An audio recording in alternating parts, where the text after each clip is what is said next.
Assalamualaikum warahmatullahi wabarakatuh. We are from Group 12 to show you our presentation about linguistic anthropology. Our group members are Halimahtusakdiah and Jordi Maulana Fikri. We will start from Halimah to explain it. Linguistic anthropology and other subfields of anthropology. Anthropology is a holistic study of humans. As such, it has four main subfields: physical anthropology, cultural anthropology, archaeology, and linguistic anthropology. Most anthropologists have a specialty in one subfile, but study the other subfiles and consider the interaction between the subfiles. Physical anthropology is the subfield of anthropology that focuses on the evolution of humans, studying the fossil record, human biological variation, and the living primates. Cultural anthropology is the subfield of anthropology that studies the way people in various cultures live. Archaeology is the study of culture through the discarded material. Linguistic anthropology uses the methodologies of linguistics and anthropology to comparatively study the interrelationship between language and culture, and how language influences social life, the study of culture through their discarded material. Box 9.1 Linguistic anthropology is a comparative field. As with cultural anthropology, linguistic anthropology is a comparative discipline which aims to study individual language and then use the information from the corpus of all languages studied to draw conclusions about commonalities in all languages or the range of variation for specific feature of language. How are languages the same or similar? How do they vary in terms of phonology, morphology, syntax, semantic, grammatic, and any other feature of language? Disappearing, reappearing, and emerging language.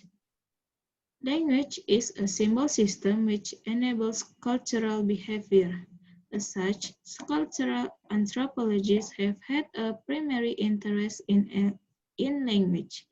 In the early years of the development of modern anthropology, anthropologists such as Frank Boas, 1858 until 1942, who some anthropologists call the father of American anthropology, and his students become interested in documenting language that seemed doomed to extinction. At first, the focus was mostly on indigenous Native American language. From these early studies, many concepts about the relationship of language to culture and personality, language and power, language and power, language and cognition, language universals and difference, and language structure evolved. Language, culture, linguistic relativism, and linguistic relativity. At the turn of the 20th century, Frank Boas proposed a concept that became known as cultural relativism, which became a basic tenet of cultural anthropology. This is the idea that a culture is consistent and comprehensible within itself. Cultural relativism is a basic tenet of cultural anthropology. It is the idea that a culture is consistent and comprehensible within itself. Linguistic relativism. Linguistic relativism is the idea that each language is consistent and comprehensible within itself and must be studied as a unique system. Linguistic relativity. Linguistic relativity, also known as the Sapir-Whorf hypothesis, proposes that people of different cultures think they behave differently because the language they speak forces or influence them to do so. Furthermore, the grammar of each language includes rules that allow the speakers of language to express concepts that are important in that culture. Habituation. The language that a person speaks can be seen as a habit. Part of the habitual use of language is the use of schemata, the organizational units of knowledge. Children learn the schemata of their culture as they learn how their work is organized. The language and culture determine the schemata that we use in our daily life.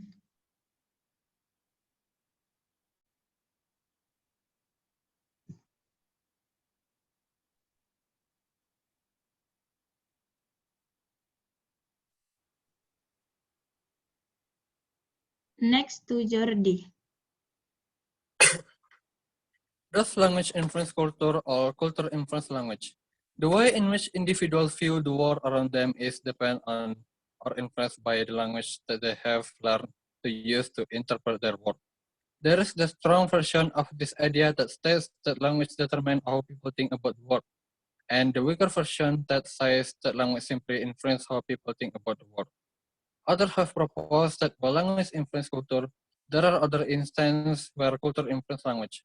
Language influences how a person thinks of themselves.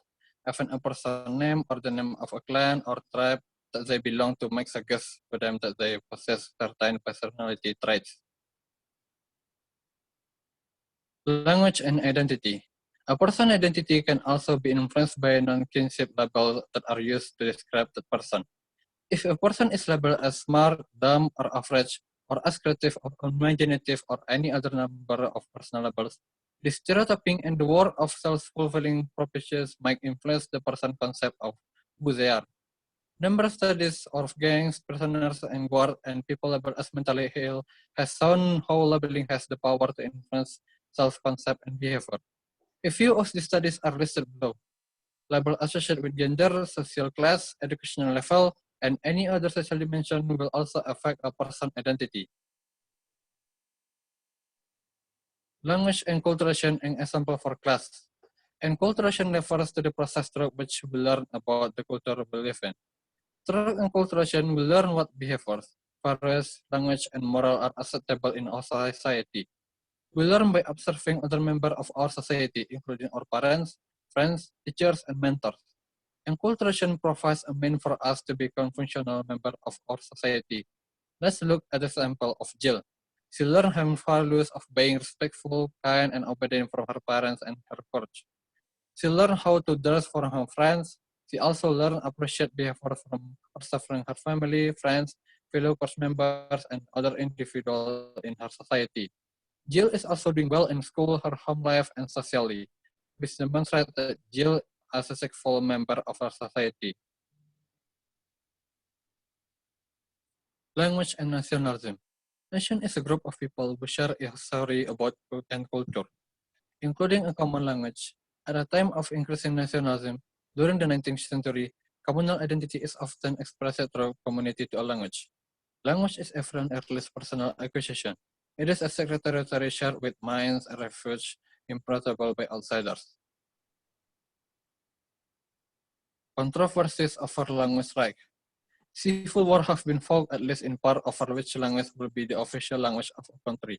One of many possible examples of this is what happened in Canada. Alan Singer was a Montreal printer who mostly served along Pond Salental. For over 13 years, his storefront had a sign advertising his store that was written in English only. He was charged under the charter of the French language for having an English sign. Sanger and several others broke an action to strike down provision of the French language charter and the regulation respecting the language of commerce and business, which required commercial signs to be in French only. As being laws were ultra-vires to the province, and in violation of his freedom of expression under two sections of the Canadian Charter and Section 3 of the Quebec Charter.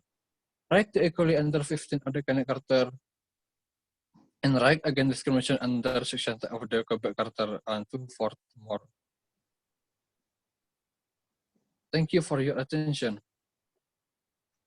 This is all from group 12, Is there something wrong? We say sorry about that. Assalamualaikum warahmatullahi wabarakatuh.